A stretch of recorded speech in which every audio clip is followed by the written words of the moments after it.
What is up, team? Welcome to the video. I apologize if the quality is worse on this. We're filming on my laptop because we just filmed on here and the audio did not work. I think it's new phone time. I think I got some water from the snow. We got a little snow here in New York. But two-take show today. We're going to talk about personal finance and entrepreneurship, but this applies to everyone, not just entrepreneurs. It applies. Personal finance is unsexy, and I just think it's something that I naturally think about very well and always have. And so I'm going to share my thoughts on it because I think they'll be useful to everyone, or most of you at least. This blizzard, a lot of you guys, especially in the States, who see, I know because my grandparents are talking about it, they follow national media and they see like, oh, New York City, you guys have gotten so much snow this year. We have not. We have the softest, mildest winters ever. And like this 24-inch of snow blizzard that we were supposed to get, like this looks like Tuesday in Minneapolis. It's just nothing. But anyway, we got a little snow, and some of it found its way into my headphone jack, and we'll see. We'll see what the Apple Store says tomorrow. Personal finance. Here is how I think about things. First, money is not everything. Of course, like there are many, many more important things in life. What money does is having enough for you gives you a feeling of security, and it gives you freedom and the ability to make decisions and do things is not as limited when you have enough money. Okay? So my personal finance philosophy is get yourself out of the hole. And the hole is debt, any debt, credit card debt, student loan debt, no matter how much debt, and enough savings so that you feel comfortable, so that it meets your threshold for security, and that's different for everyone. But like that makes up the hole. Out of debt and enough. And like to get out of there as quickly as possible. And I have a little bit of an obsessive personality type, so I like to go all in, do things, and get there, and then focus on the next thing. You could get yourself out of that more slowly while enjoying life a little bit more in the process. But I just think it makes sense. And I know I've talked about this on a vlog at some point about my buddy Jordan Wild, who's a pharmacist, who like I know his mind on this topic works the same way. Like I'm just gonna get my loans paid off ASAP, and then like move forward with things. And I it's just so advantageous because it's such a burden, it's such a stress, it's such like something to have weighing you down.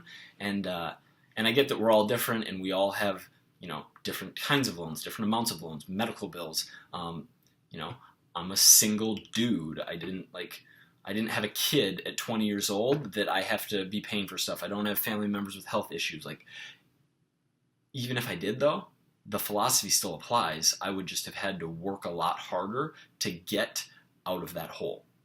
Because once you're out of that hole, it's so much easier. You can focus on other things. The way that I think about getting out of this hole is drastically and aggressively cut costs. Because it's not always easy to focus on the top line. It's not always easy to make more money, especially if you're working most types of jobs, right? You can work twice as hard and only get a 10% raise. Now, if you're in business for yourself, then you can grind your face off to work on the top line a little bit. But the expenses are so controllable. Walking or like driving versus flying is an example on like those mid-range distances.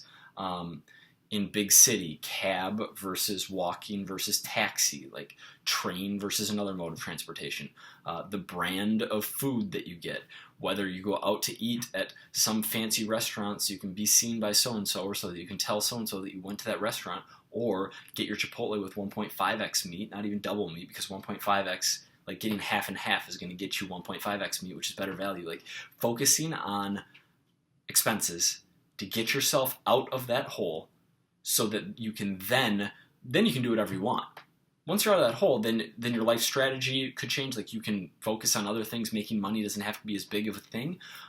Or if you want to, you can be focusing on the top line more. You can, because you have dollars to reinvest in whatever it is you want to reinvest. If it's a brand, if it's a business, you can invest those dollars in revenue, and not financial revenue, but things that add value to your life. So fun activities, your health. You could invest in like massage, which is something I do now that I never like.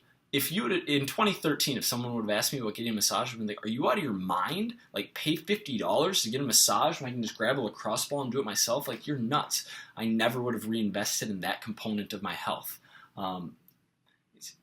Once you're out of that hole, you can just do so many more things, and that's what like my entire personal finance kind of thought process revolves around.